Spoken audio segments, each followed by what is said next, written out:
انا اسف والله، اصل المكنه لخبطت وانا كنت فاكر ان ده اللبن العادي، وبعدين لقيت مكتوب لوز، بس قلت يمكن حضرتك ما تلاحظش. يعني هو طعمه قريب شويه من الشوفان، صح؟ لوز ايه؟ انا طالب شوفان.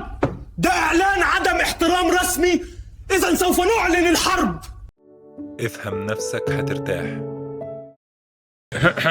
اللحظة اللي أنا بتكلم فيها دي في أكتر من 30 دولة بتشارك في حرب، و30 زيهم بينوا ظواهر إن هم ناويين يدخلوا حرب.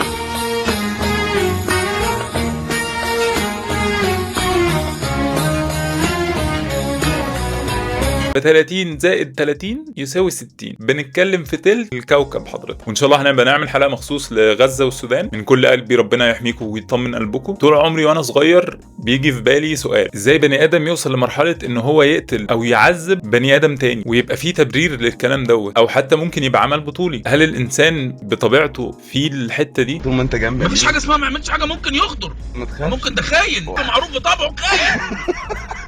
ماشي دي بتضحك. يعني هل ربنا خلقنا بالصفه دي؟ ايه اللي يوصل البني ادم ان هو يعمل كده في حد تاني؟ هل الموضوع كله سياسه وفلوس وارض اللي بتسبب الحروب دي؟ هو اكيد بس في جانب نفسي مرعب، ده بقى اللي هنتكلم عليه في الحلقه النهارده. وفي تجربتين انا مش مصدق ان هم اتعملوا ومش مصدق نتائجهم حتى بعد ما شفت الدوكيومنتريز بتاعتهم. وهنجرب بقى حاجه لاول مره، هنلعب لعبه سوا، هي المفروض نيفر هاف ايفر. دي ببساطه هسالك سؤال: عملت الموضوع دوت هتعد مع نفسك ايه؟ 1. عملتوش مش هتزود. والسكور ده بقى هنفهم منه حاجات كتير. منذ بدأ الخلق والبني آدم كان بيعيش في قبائل صغيرة. الوجود كان بيعتمد على حاجتين: حماية القبيلة اللي هو فيها أو الجروب اللي هو فيه، وإنك تأمن نفسك من الجروبس التانية أو القبائل التانية اللي حواليه.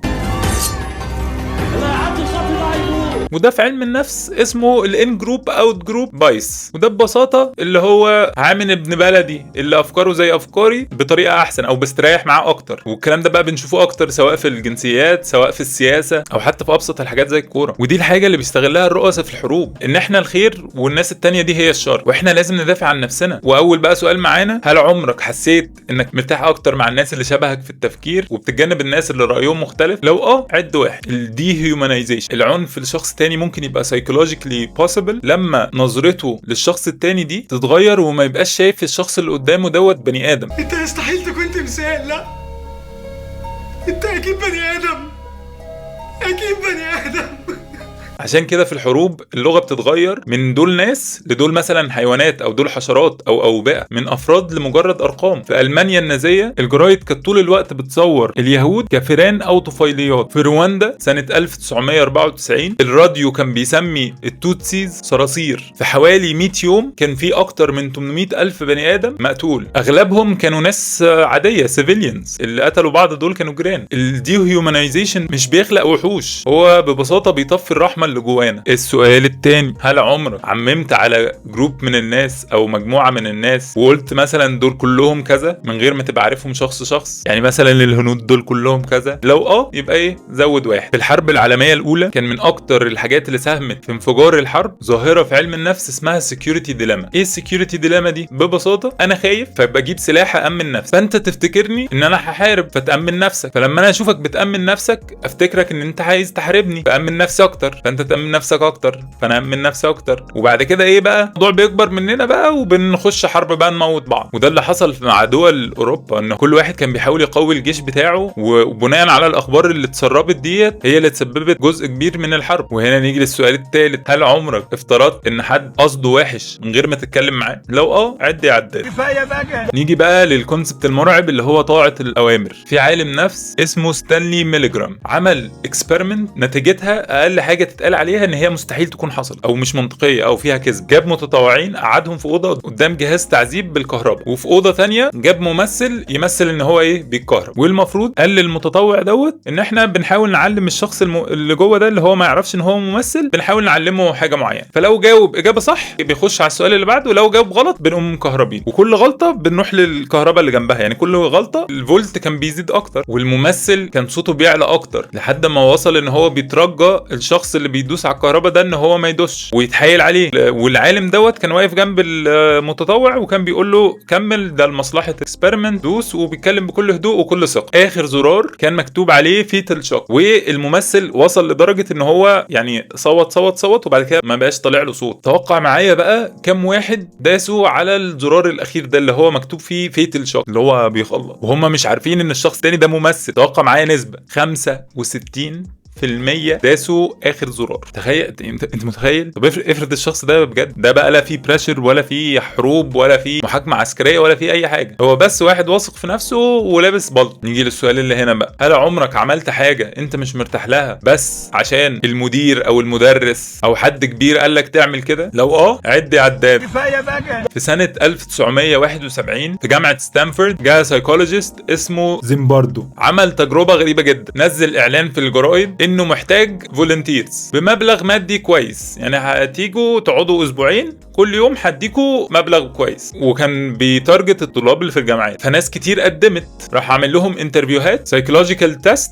عشان يختار منهم اكتر 24 بني ادم ستيبل نفسيا، وحط خطوط كتير تحت كلمه ستيبل، وعشوائيا راح قاسمهم مجموعتين، مجموعه كانوا مساجين ومجموعه كانوا حراس، وادى الحراس تعليمات بسيطه ان هم ما يطلعوش المساجين دول. التجربه كانت المفروض تقعد 14 يوم، اضطروا يوقفوها بعد 6 ايام بس. في خلال ال6 ايام دول الحراس بقوا ابيوسف لدرجه مش منطقيه، والمساجين حصل لهم مشاكل نفسيه بعضها كانت سيفير. وده اللي بيفسر لك ستيتمنت ان الدور والبيئه اللي انت فيها بتشكل الفعل او السلوك اكتر من الشخصيه، وده بيفسر لك بقى حاجات كتير.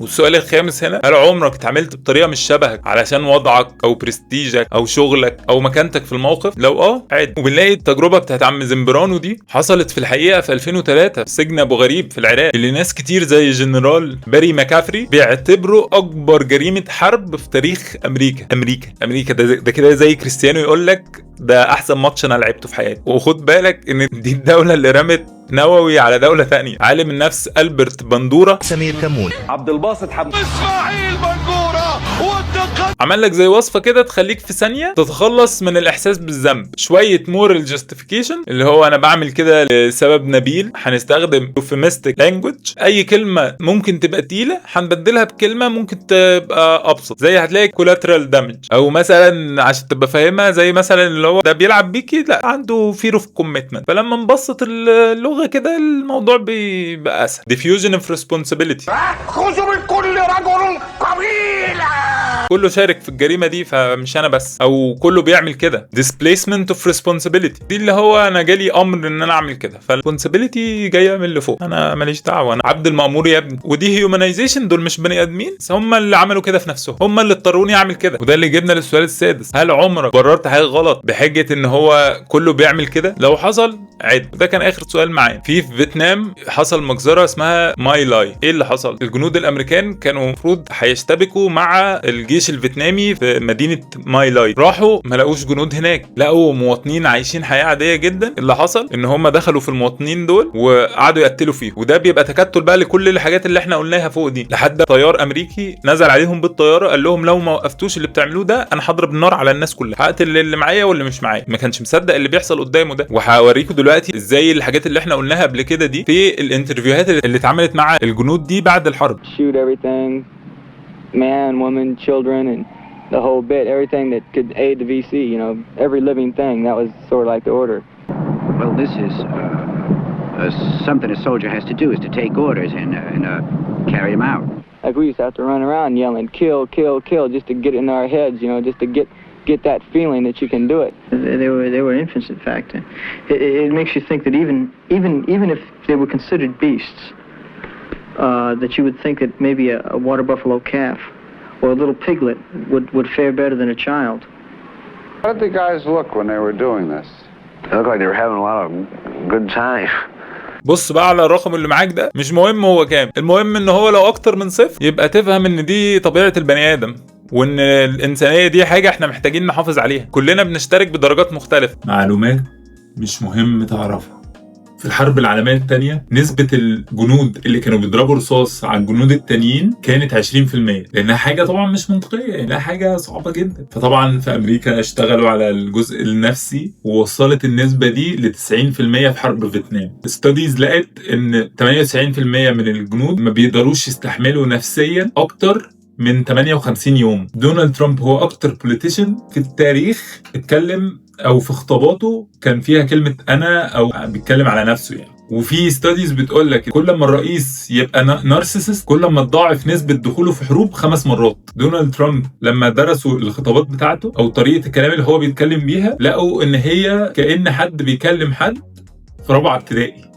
يعني أنا وأنا بتكلم كأني بكلم PhD student. فأحب أوجه رسالة لدونالد ترامب، يا اسطى أنا كنت مقدم على فيزا سياحة تبص لي عليها بكون شاكر. وفي الآخر خلاص يمكن وإحنا بنتكلم على علم النفس في الحروب نحس إن الموضوع بعيد، دول الدول والجيوش، بس الحقيقة نفس الحاجات اللي بتحصل في الحروب بنعيشها كل يوم. لما نصدق قصة من غير ما نتأكد، لما نمشي ورا رأي من غير ما نفكر، لما نشوف اللي قدامنا كخصم مش كبني آدم. ده حرفيا نفس المنطق بس على حجم أصغر. عشان كده أهم حاجة في الوور سايكولوجي مش إننا نفهم الجيوش، لكن إننا نفهم نفسنا. كل مرة نختار فيها نفكر قبل ما نهاجم ونفهم بدل ما نحكم. احنا كده بنحارب نفس العقلية اللي بتخلق صراعات أكبر، مش على مستوى دول بس على مستوى قلوب. التغيير الحقيقي عمره ما بيبدأ من فوق، دايما بيبدأ من جوه الناس. احنا بنفهم نفسنا عشان نرتاح وعشان ما نسيبش الخوف يسوقنا. لو الحلقة دي لمست حاجة جواك، انت مش لوحدك، عمرك ما كنت لوحدك.